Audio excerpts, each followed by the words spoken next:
حضرت علی رضی اللہ تعالی عنہ نے فرمایا، جب میرا جی چاہتا ہے کہ میں اپنے رب سے بات کروں تو میں نماز پڑھتا ہوں، اور جب میرا جی چاہتا ہے کہ میرا رب مجھ سے بات کرے تو میں قرآن پاک پڑھتا ہوں۔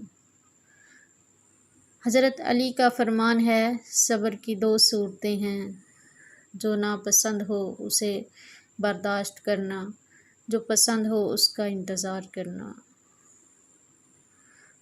حضرت علی نے فرمایا، جہاں عزت، سچائی اور خلوص نظر آئے وہاں دوستی کا ہاتھ بڑھاؤ، ورنہ تمہاری تنہائی تمہاری بہترین ساتھی ہے۔ 3 انسان 3 چیزوں سے محروم رہیں گے: غصے والا، صحیح فیصلے سے، جھوٹا، عزت سے، اور جلد باز، کامیابی سے۔ جھوٹ بول کر جیتنے سے اچھا ہے تم سچ بول کر ہار جاؤ۔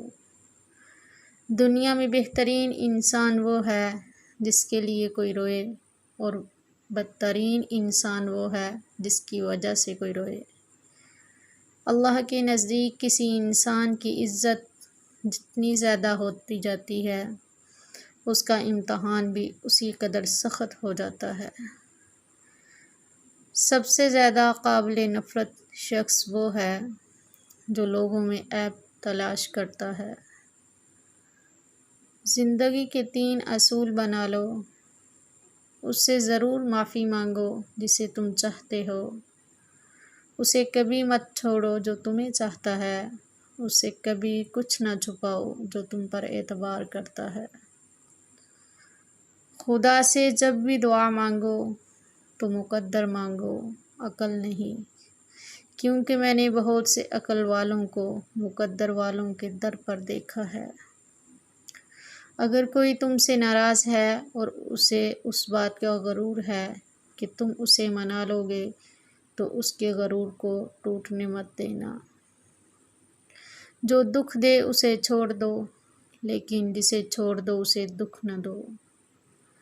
2 چیزیں اخلاق کی وضاحت کرتی ہیں: آپ کا ظرف جب آپ کے پاس کچھ بھی نہ ہو، اور آپ کا رویہ جب آپ کے پاس سب کچھ ہو۔ انسان چاہے جتنی بھی ترقی کر لے، جس مقام پر بھی پہنچ جائے، لیکن جب تک نماز نہیں پڑھتا تب تک وہ ایک ناکام ترین انسان ہے۔ حضرت علی نے فرمایا، جو تمہاری خاموشی سے تمہاری تکلیف کا اندازہ نہ کر سکے، اس کے سامنے اظہار کرنا صرف لفظوں کو ضائع کرنا ہے۔ صرف پیسے کا ہونا رزق نہیں ہے، نیک اولاد، اچھا اخلاق اور مخلص دوست بھی رزق میں شامل ہے۔